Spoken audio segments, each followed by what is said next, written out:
that most of the other people that were at that meeting were focusing their energies at the level of the building. And that's really important. Obviously, we need to be bringing nature inside. We need to be thinking about, how we design biophilic buildings. Really important to think at that level, at that scale. But for me, I thought, it's really as important, maybe more important, to think about nature that is between and beyond the buildings, and nature from the roof or the room all the way to the region or the bioregion, and all of those scales in between. And eventually this led to the concept of biophilic cities.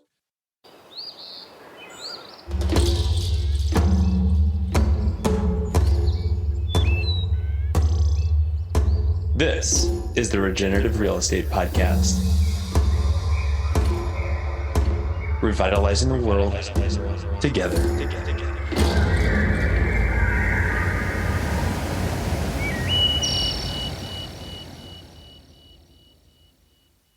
Welcome to the Regenerative Real Estate Podcast. This is your host, Neil Collins. It is a show that is supported by our work at Latitude Realty. In it, we explore our natural and built environments and how they can be used as a force for good. The show sets out to inspire impactful ideas, meaningful change, human wellness, and ecological restoration through interviews and easy-to-digest conversations.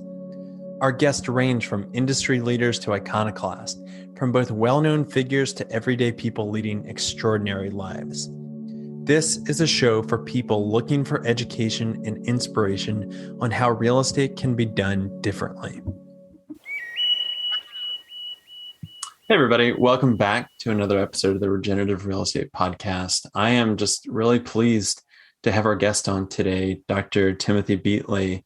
And I got to tell you, I've wanted Tim to come on this podcast for since the beginning of the podcast, and I dialogued with you, Tim, a couple of years ago via email, but I know life gets really busy, and you are, amongst many other things, a professor, a prolific author, and I want to read your bio that I got from the Island Press website, just because I think it speaks to the depth that you can speak to and where I hope that we can go. But your site says, Timothy Beatley is the Teresa Heinz Professor of Sustainable Communities at the School of Architecture at the University of Virginia, where he has taught for over 25 years. His primary teaching and research interests are in environmental planning and policy, with a special emphasis on coastal and natural hazards planning, environmental values and ethics, and biodiversity conservation. He's published extensively in these areas, including the following books: Ethical Land Use, Habitat Conservation Planning, Endangered Species and Urban Growth, Natural Hazard Mitigation, and an Introduction to Coastal Zone Management. In recent years, much of his research and writing has been focused on the subject of sustainable communities and creative strategies by which cities and towns can reduce their ecological footprints, while at the same time becoming more livable and equitable places. His books that explore these issues are Biophilic Cities, Resilient Cities, and Blue Urbanism. And this isn't on there, but I think another one that came on my radar is The Bird-Friendly City. Right. So without further ado, thanks for coming on, Tim. I'd love to get into. Yeah, happy to be here. Thanks for inviting me, Neil. Yeah. So let's first frame where you are right now and really get into your background, maybe before you even were introduced into academics. Yeah. Well, where I am literally, of course, I'm sitting in my office here in Campbell Hall, which is our main sort of School of Architecture building. I've got a floor of studios behind me. So I've got, just if you can visualize, all these young people and instructors at tables doing wonderful design work. That's kind of where I am, in Charlottesville, Virginia, so Eastern U.S. Oh, that's great to be in to be in a learning environment. Has this particular buzz to it. So let's back up, but before that you were a student, like Yeah. Where do you come from, and what were some early influences of yours? Yeah. Well, it's a long story. I've been teaching here more than 30 years, so it's been a long journey already. But for me, there is a sort of a consistent pattern to things. I grew up in Alexandria, Virginia, just across the Potomac River from Washington, and was there. I think I learned a lot about cities, and I didn't know what it was called at that time, but urban planning was something I was quite aware of. I grew up in a household where my father happened to be the mayor of the city for I don't know, about 15 years. So I kind of grew up as the mayor's kid. And so I spent a lot of time around him and a lot of time learning about our city and a lot of time, hanging out in city council meetings and sort of hearing lots of discussions about, how to make a city more livable and more interesting. And a lot of wonderful things that my dad did during that time are reflected in the city today. But the other part of it for me was always a connection to nature. So I grew up in a house on the west end of Alexandria. It was formerly Fairfax County before it was annexed, and had lots of trees around me, in a house that actually my dad had designed and built with lots of windows that you could open, and no air conditioning. It was very much a building that was connected to the nature around. So at an early age, I grew to love birds and trees and nature. And I guess I was what we would call maybe today a free range kid or a feral kid, as some would say. So I spent a lot of time, outside. And in those days, it was pretty easy, to be, out there a lot of my day. So I did have a kind of formative upbringing that set me in motion. I also had an aunt who was quite a well-known botanist, and so I think a lot of my love of plants and trees came in some ways from her. So I picked up lots of bits and pieces, as we all do, from our upbringing and from the experiences we have with other people. So that, from an early age, I was collecting snakes and turtles and, spending a lot of time, kind of thinking about and caring for animals and other forms of life. And that's, this blending of cities and nature really, for me, goes back to that early childhood. What an interesting experience with your dad as mayor. That gives you such an insight, and then going into urban planning. Can you talk? Did you study urban planning in college? Is that when you first were introduced into the discipline? Yeah, I didn't go to college with that expectation, and in fact, I'm teaching now. I mean, I went to school here as an undergrad at UVA, University of Virginia, where I teach today. So it's sort of interesting.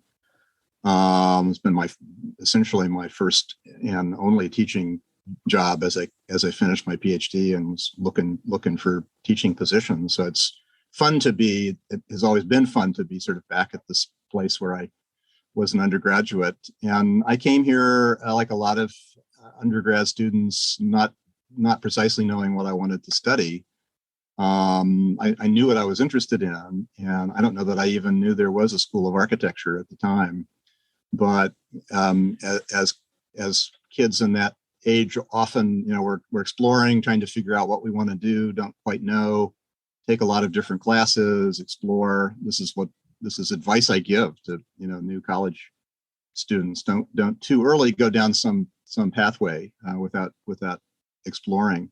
And I happened to find the School of Architecture, and I happened to find urban planning, and so I'm teaching in the same department where I was a bachelor's degree candidate so many years ago. So I did find my path that way, and then I later went on and did graduate work and a PhD, and a little bit of that. Mostly that was in planning as well, but also a little bit in political science. So I carried with me that interest in politics too, and the interest in the kind of political system and the political philosophy and the kind of issues of ethics that have always intrigued me.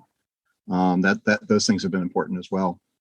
It seems like a good thing to have whenever you're talking about urban planning, especially I think it's one of those fields that is not given the credit that it's due, that you're trying to conceive something 100 years into the future, and you're working with a constituency that's rooted in yesteryear. Mm-hmm. And just the interpersonal and political will that does show up, maybe as tension a lot of times Right. in the field.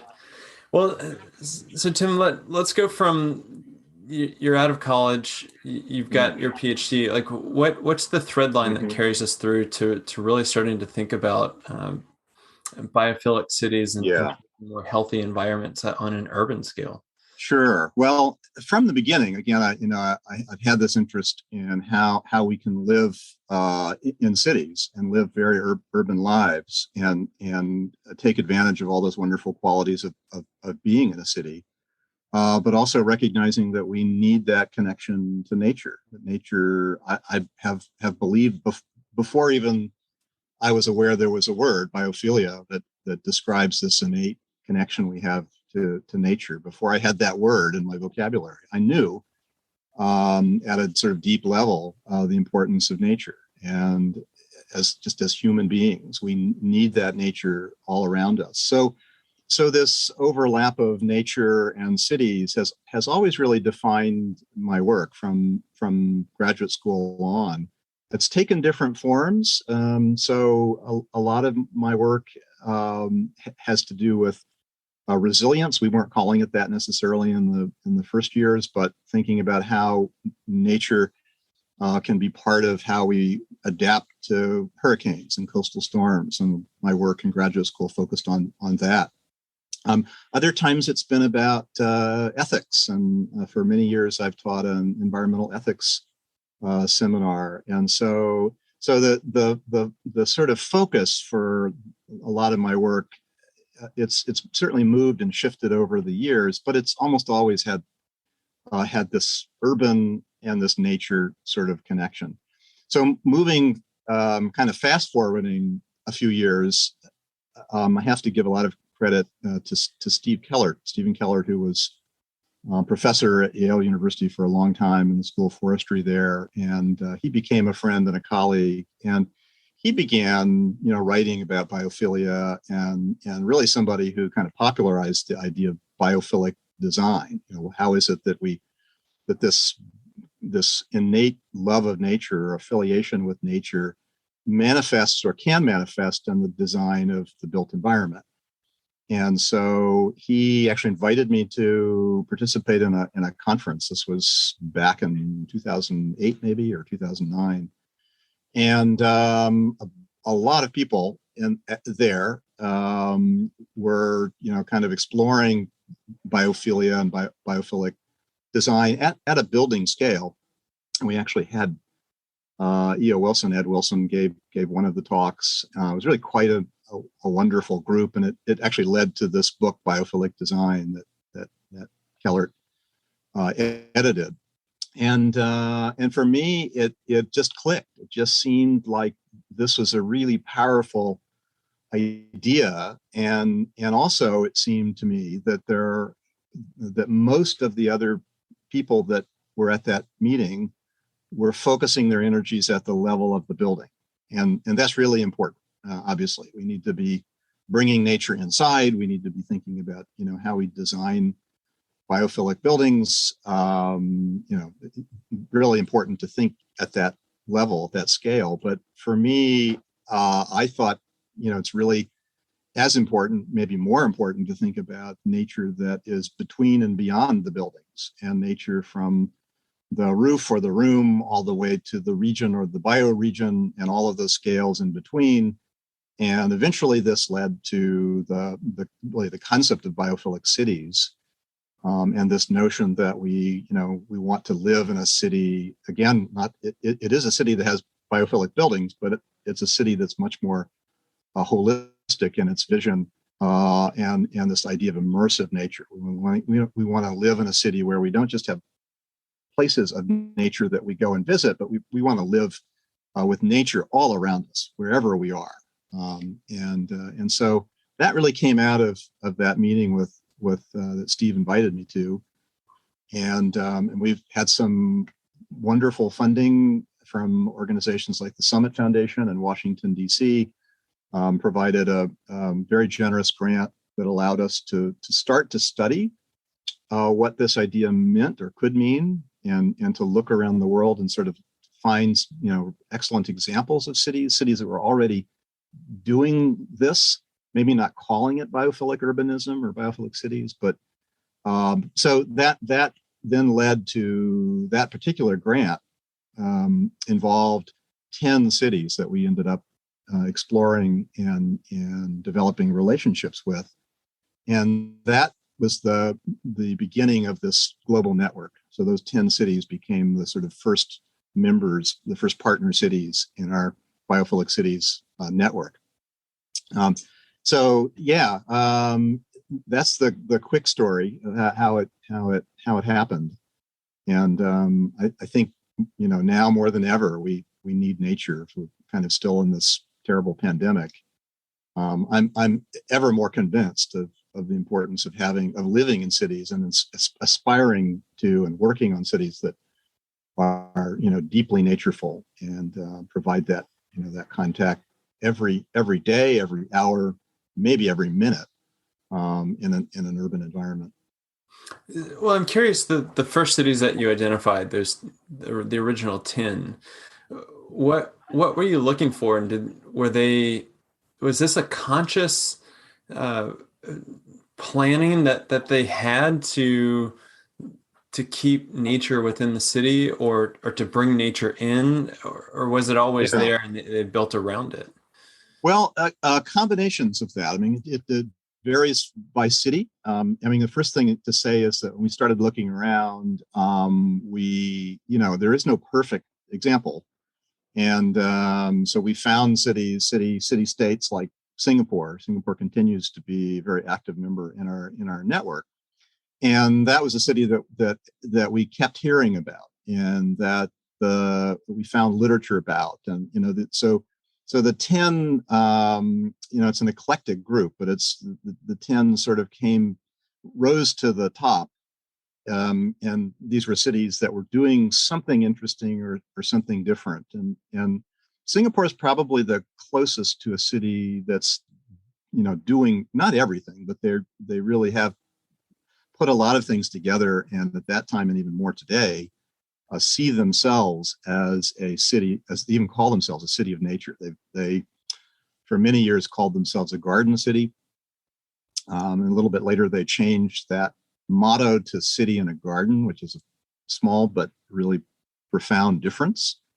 And then more recently, they've been calling themselves a city in nature. But some of those other cities were doing pretty impressive things as well. So, Portland, Oregon, and San Francisco, and Vitoria-Gasteiz, the capital of the Basque Country in Spain, was another one of our initial 10 cities, and they were already very well known. In Europe, they had won the European Union Green Capital City designation, and so these were almost all cities that again had were notable and were recommended to us either by actual people or from the literature. We knew they were doing really, really great things when it came to nature. Hey, before we get back into the show, I want to take this chance to introduce a sponsor of ours. If you've been following along, you know that I'm a big advocate that our homes should be places of safety and a haven from the dangers of the world. But toxic chemicals are everywhere, especially in our homes. It's the paint on our walls, the floors beneath our feet, and even the tables we gather around can contain chemicals that pose serious health risks, such as cancer and infertility. The EPA acknowledges that indoor air quality is 3 to 5 times worse than outdoor air, which not only affects our health, but also our productivity. I try to do the best I can to make healthy choices, But even as a real estate professional dedicated to healthy and resilient spaces, there's just so much more to know. That's why I was so happy to get introduced to the work of Wise Matter. Wise Matter helps homeowners, architects, designers, and contractors choose eco-conscious building materials, finishes, and even furniture that support optimal indoor air quality. Style does not have to be sacrificed when making these important decisions, and Wise Matter will work with you to find healthy finishes that achieve the aesthetic you desire. After all, you can't call something good design if it undermines your health or that of the planet. Wise Matter offers a free 30-minute consultation to discuss your home or project design. You can visit them at wise-matter.com. I'd love to back up to Singapore, because I've seen a video that you've done about a biophilic city and using Singapore as an example.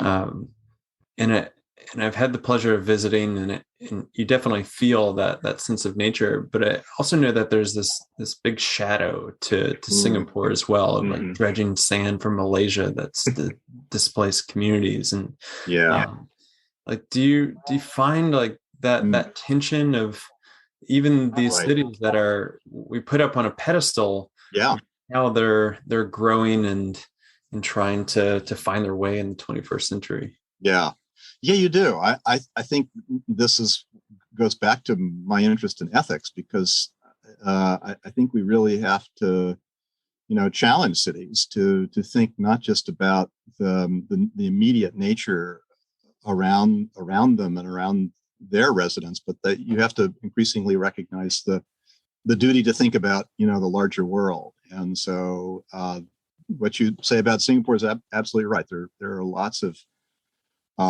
aspects of that city-state, city nation, that may seem to work against this vision of biophilic cities, or love of nature. But it's true for almost every city, particularly cities in the global north that are so resource intensive, right? And they're pulling water and energy and materials from far away often, right? And they have huge ecological footprints. So it's a bit of a contradiction maybe to be living in a city like New York or London and be celebrating that wonderful nature that you enjoy there. But at the same time, to support that lifestyle requires destruction of nature hundreds or thousands of miles away, right? I mean, that's part of the challenge in this vision of biophilic cities, is to expand that, extend it, and think of biophilic city as one that cares about nature, not just local nature, but nature, distant nature as well. And so another one of E.O. Wilson's concepts that we think is quite compelling is the idea of half Earth, that we need to set half the Earth aside for nature, at least. We have a huge challenge. Of course, obviously, we're in the middle of this huge global loss of biodiversity and habitat destruction and climate change. But we believe cities have to be part of the response, have to be an important part of the answer to that. So again, there's no perfect city. The shadow, as you described, is a shadow. We've got to bring those issues to the fore, talk about them, and incorporate them into our vision of what a biophilic city is. If a biophilic city is a city that loves nature, literally, then it's just as important to think about far away nature, and particularly thinking about the destructive impact of our ecological footprints. Yeah, the proximity and the incorporation of there's been this kind of thought that's put out, and I'm curious where you fall on it, that urban centers are inherently more sustainable because you've clustered people together, and transportation and flow of goods and services are closer. But what I do come back to is that it seems like our urban centers, it's very easy to find this otherness there, that like nature is outside, and this is the realm of humans. Yeah. and in our areas. And just maybe Right. the best way to think of, or to where we can channel this, is like, what are some of these ways that you see from Mm. either the local municipal level or the regional level of how do you break apart that otherness Sure. to um, to encapsulate this, where it's not just, let's put some house plants in a Yeah. house and we're Yeah. going to call it good. Right. Right. Well, that's right. And I think there is a worry that we want to avoid doing things that just are kind of, superficial and cosmetic. We want meaningful nature. We want nature that we want that sort of deep connection. We want more than, as you say, a house plant. Or so the first thing I'd say in response to the first part of your question is we do believe in the network that we want sustainable cities. We do believe that compactness and density are an important part of that. So there is this distinction sometimes in the literature between land sharing and land sparing. That we definitely aspire to compact cities that reduce the impact of urban sprawl and the loss of nature in those places at the edge of cities and beyond. So compactness and density are important, and they're obviously very important in terms of creating urban conditions that allow you to walk and ride a bicycle and reduce our dependence on cars. And there is energy efficiency, and there are lots of ways that compactness helps us.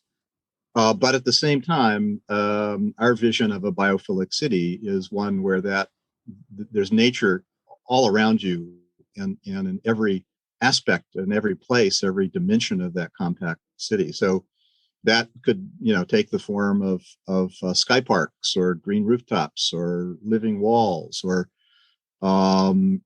backyard gardens, and we have a number of cities in our network doing really interesting things to rethink the landscape, the way we treat the spaces around buildings and along streets and all those sort of spaces where we could be growing things, especially native species of things, pollinator gardens and so on.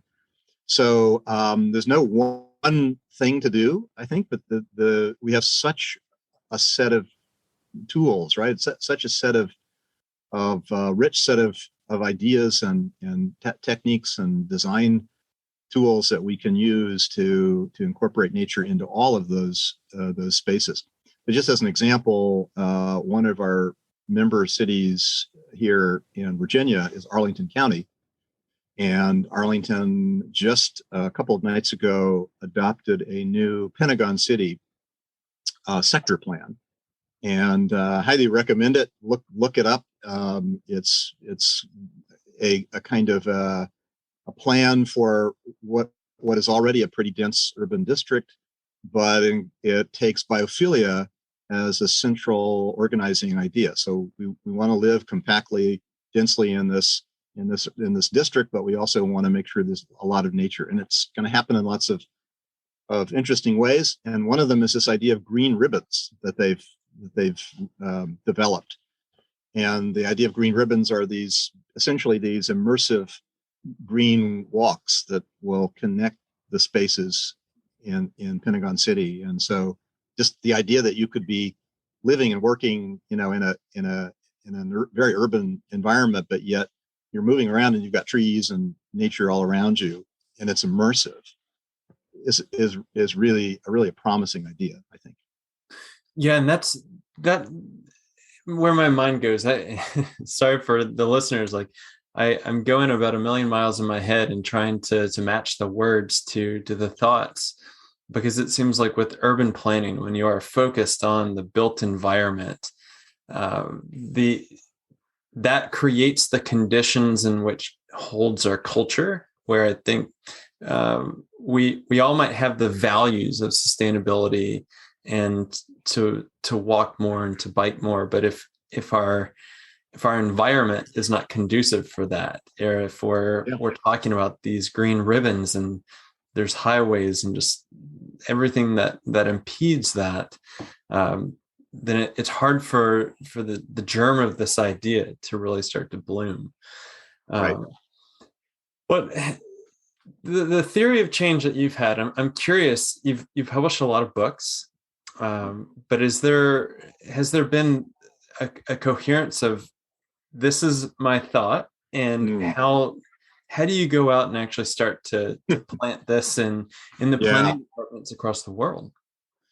Yeah, well, you never quite know what the impact of your work is, right? I mean, particularly, I help to run this network of cities, but my primary hat is an academic one, so that's how I influence the world. I write books and articles, and my scholarship and research and teaching are the primary ways that I influence the world.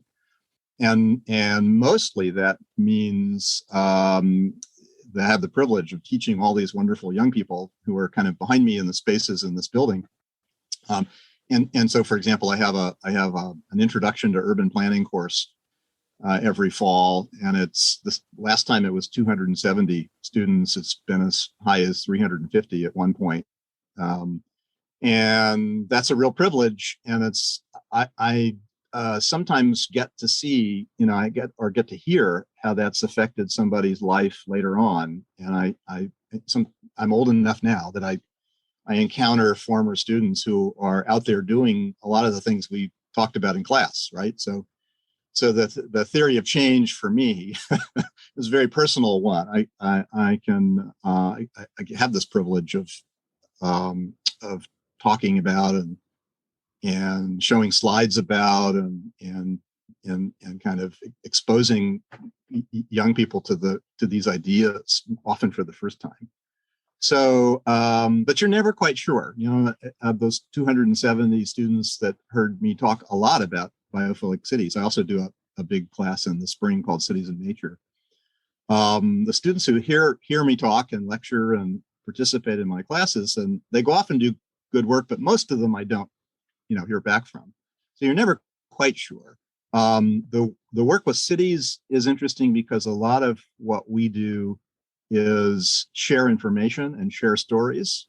And it's often the influence of one city doing something that another city learns from or is inspired by, right? So we watch that happen often in real time.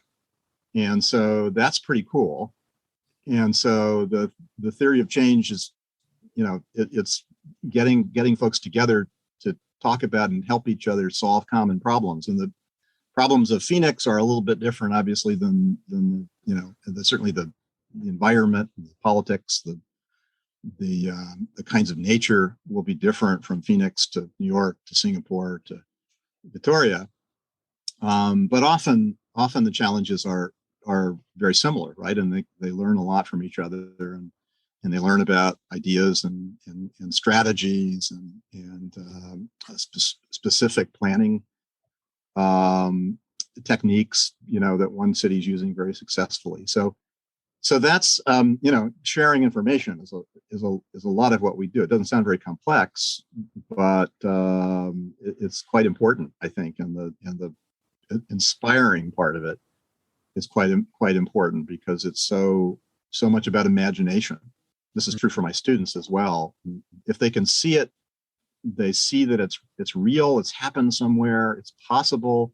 Wow, I hadn't really imagined that a building could function like a tree, or that an urban neighborhood could be producing food, or to see it actually in a real place is very impactful, I think.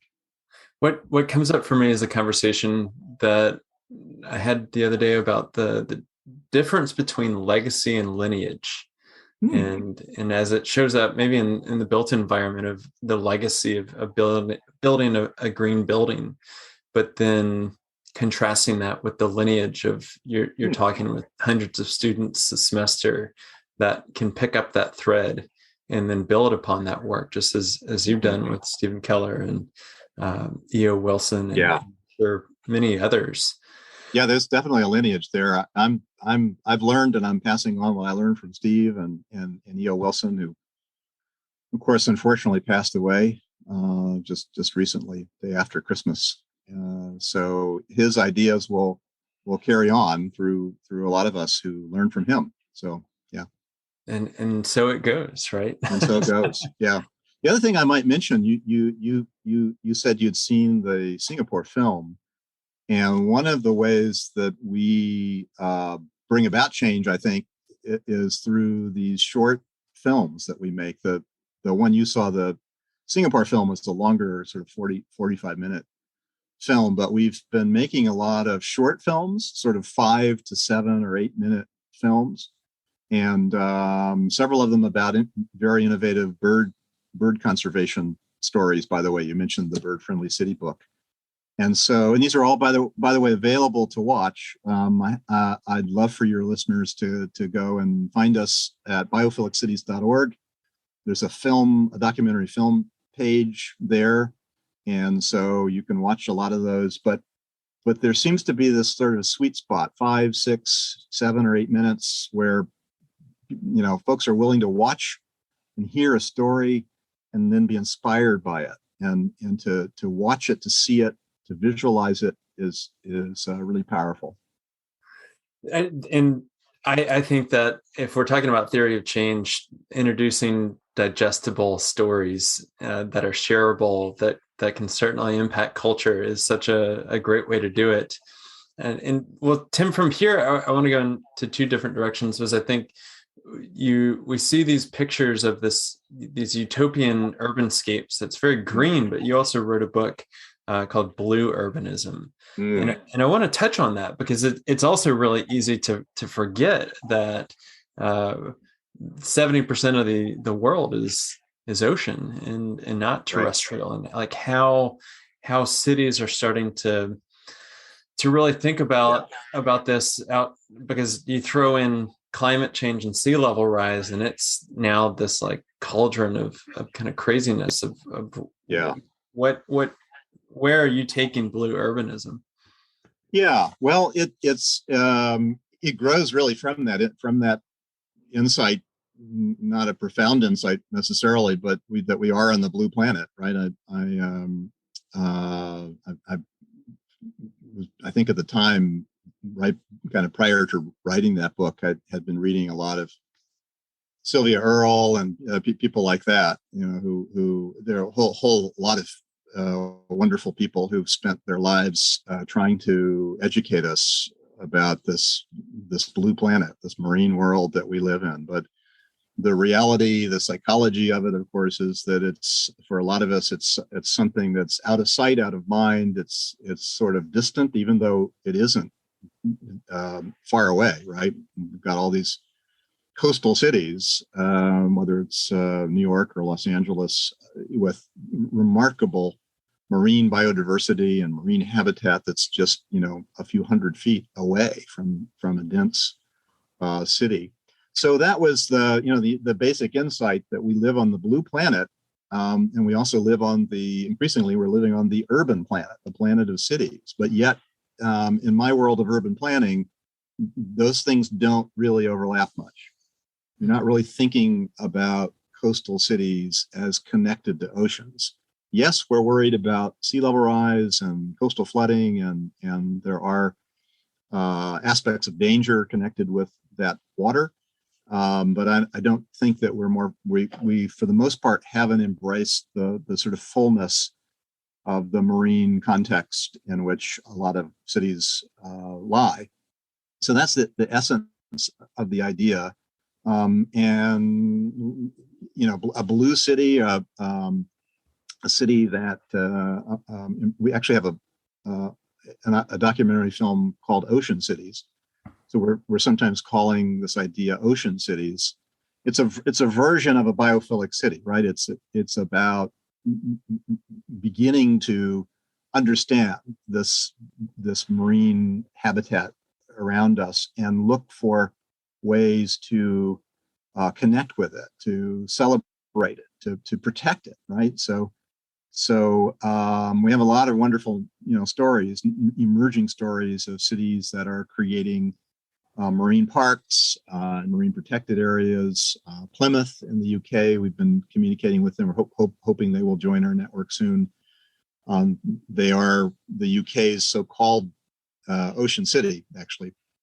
And they have a wonderful new marine park. It's the nation's first national marine park, and it's essentially the Plymouth Sound. And it's a kind of thing that a lot of our cities, coastal cities, should be thinking about. Yes, we need to worry about adapting and responding to sea level rise, and I sometimes talk about the balancing of the danger and the delight.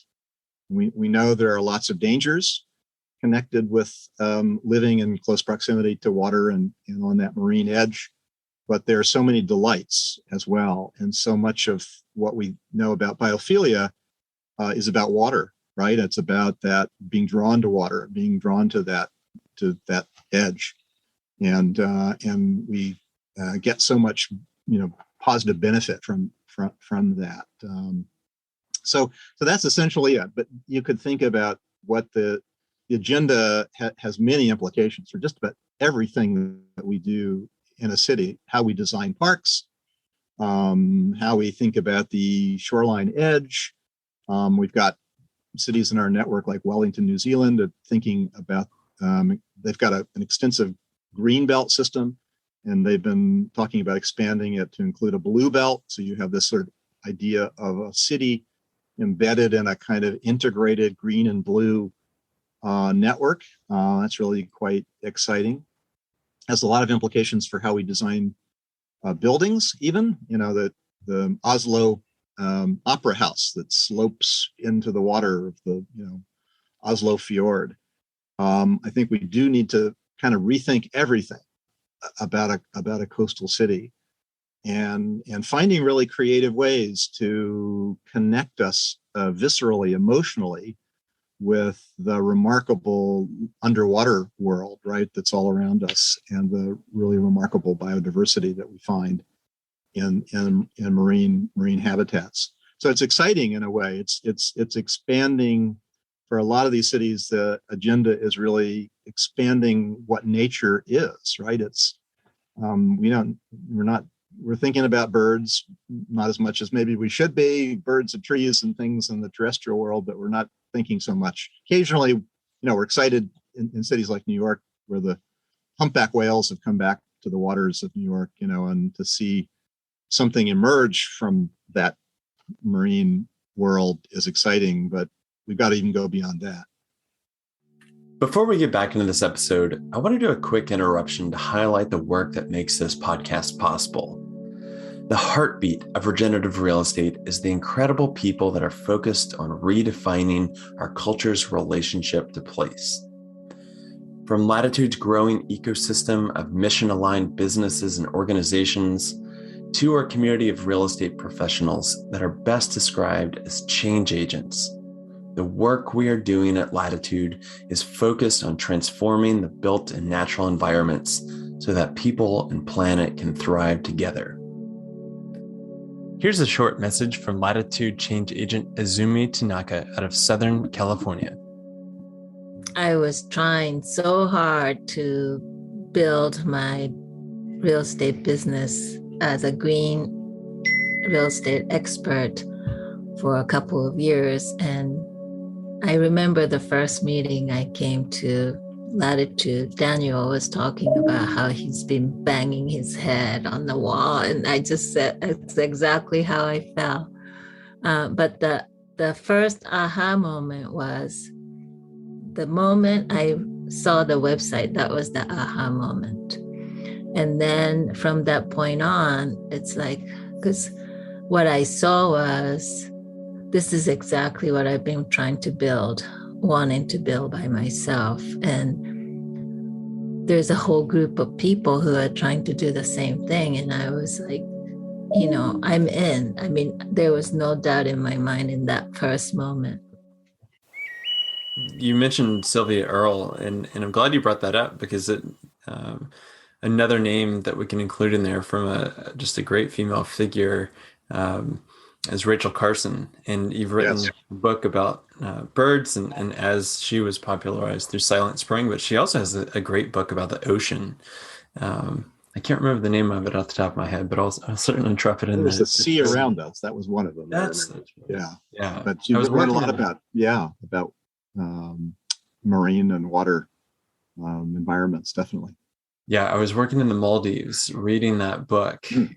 needing a crash course in Mhm. everything ocean and Yeah. ocean biology. Tim,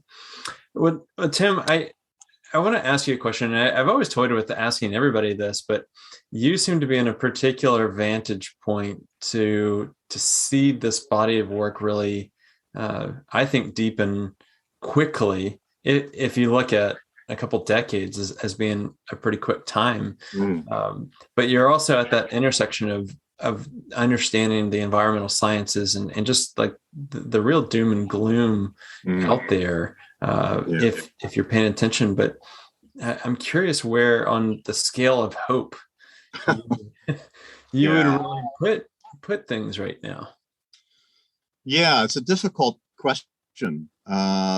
My answer is I tend to be hopeful by nature, and some could accuse me of being too hopeful, perhaps, or glossing over the challenges. And I do.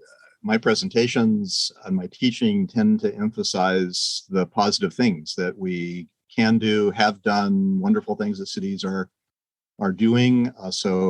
My classes are about good practice or best practice. It's not a focus on so much on failure or things we haven't been able to accomplish. So I tend to almost by nature want to emphasize the hopeful agenda.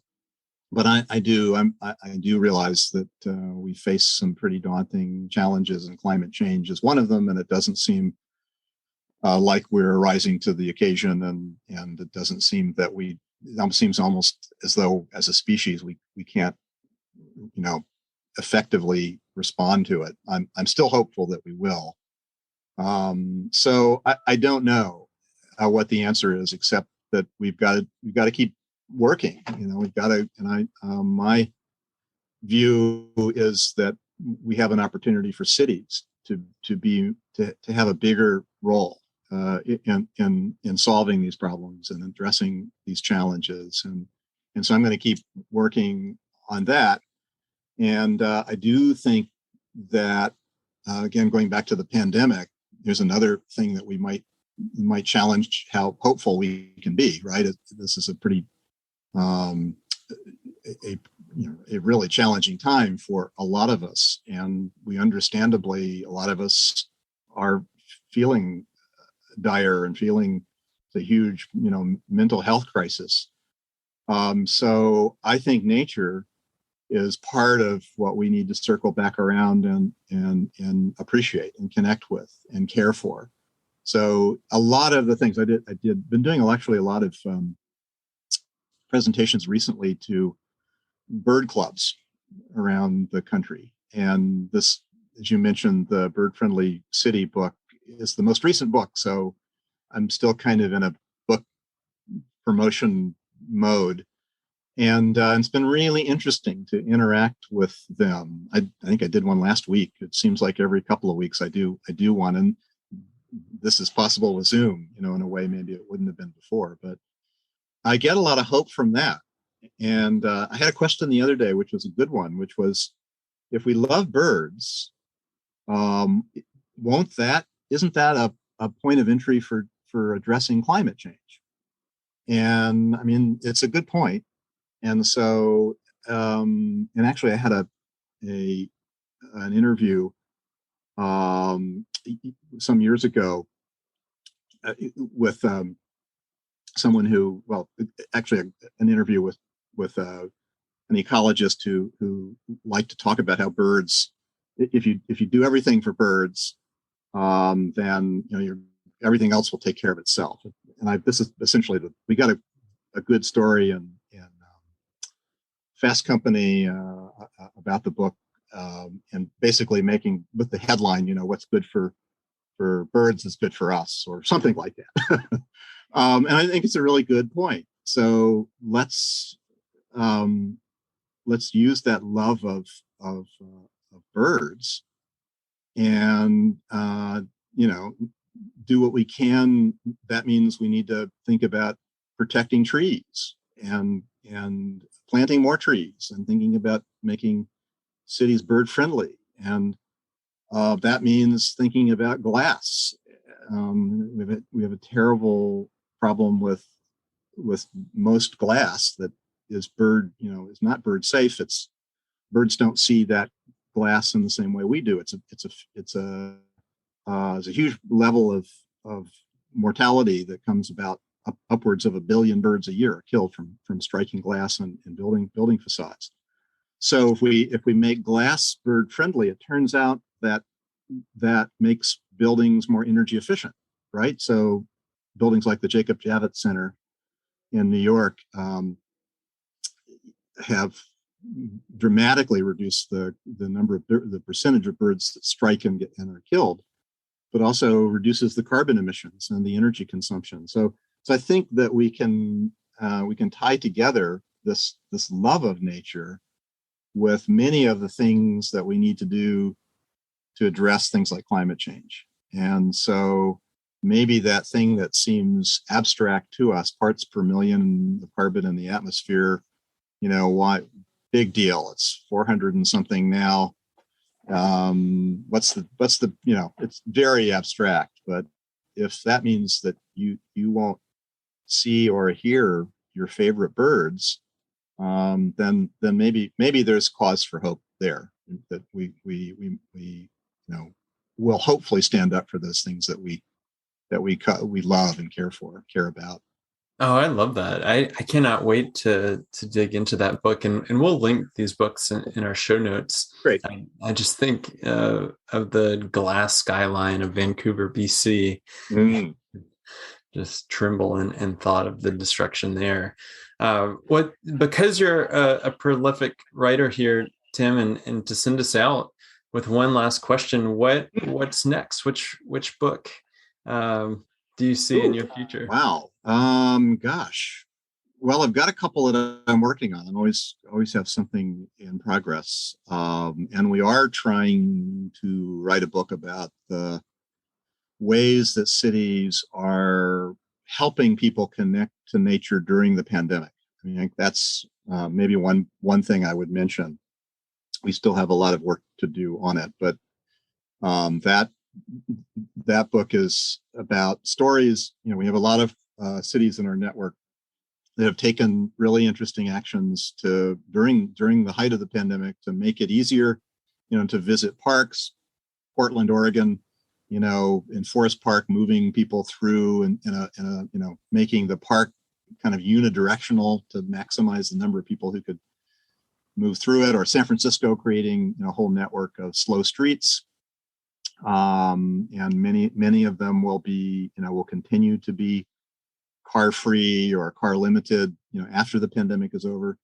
So I think there's a really interesting project to figure out how we can, take the stories of what cities are doing now during the pandemic and see it as a platform for doing more on behalf of nature. So that's one thing. I've also been working on a book about the ethics of cities. I mean, I've been mentioned ethics several times today. And so this is a bit, includes biophilic cities, but it's also broader. And thinks about everything from policing in cities to issues of privacy, questions about surveillance, all of the ways in which cities can reinforce inequalities.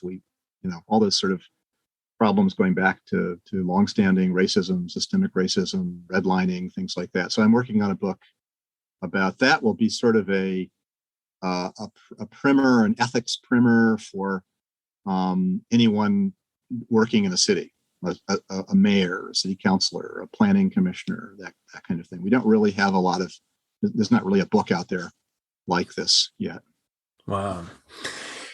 The inquisitive mind that is coming through, and I just have to say, like I have been deeply moved by your work in biophilic cities and biophilia in general, and just I can't thank you enough for your time to come on and the lineage that you are seeding right now. And yeah, I like that idea, lineage. Yeah.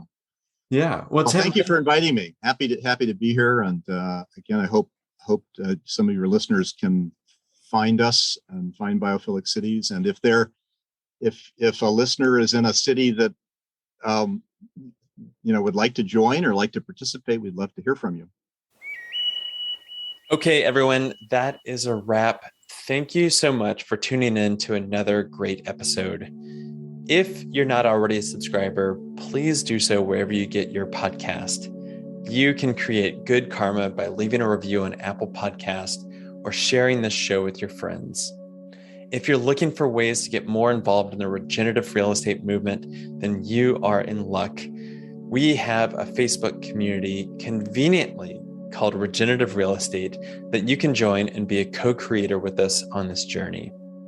If you have a business or organization that you feel is aligned with our mission to use real estate as the catalyst for a regenerative future and would like to work together, then please be sure to get in touch. We are building an ecosystem to help amplify your work and message, where you can present to our community or sponsor the work that we are doing. You can do this by reaching out to us at team@chooselatitude.com. Last, and certainly not least, this podcast is enabled by the people that buy and sell real estate with us through our network of Latitude regenerative change agents located across North America. Our goal is to help transform homes and habitats, person by person, property by property. And we do that by combining the skills of a real estate professional with sustainable and regenerative consultation. It is time that we all start to live our values, and we hope to work with you on your next real estate sale or purchase. Okay, that is all for now. In the words of Paul Hawkins, remember that we are either stealing our future or healing our future. We are hard at work trying to do the latter. So until next time, be well.